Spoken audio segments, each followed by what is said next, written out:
మన ముఖ్యమంత్రి రేవంత్ రెడ్డి గారు యూట్యూబ్ ఆట్యూబ్ అని చెప్పేసి చేసిన అనుచిత వ్యాఖ్యలు యూట్యూబ్ ఛానల్ వాళ్ళు అందరూ కూడా ఖండిస్తున్నారు.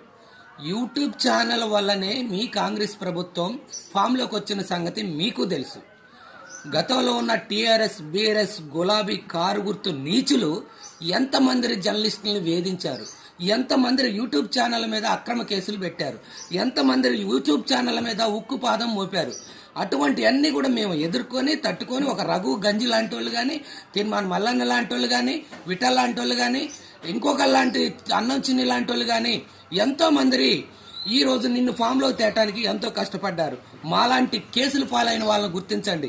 ఈ రోజు వరకు కేసులు పాలైన యూట్యూబ్ ఛానల్ జర్నలిస్ట్ కేసులు ఈ రోజు వరకు నీకు పట్టించుకునే టైం లేదు, కానీ నిన్ను ఫోన్ ట్యాపింగ్లో ఇరికించి నీ చరిత్ర అంతా తీసి ప్యాకేజీలు కమ్ముడిపోయిన పెద్ద ఛానళ్ళు గొప్పోళ్ళని చెప్పడానికి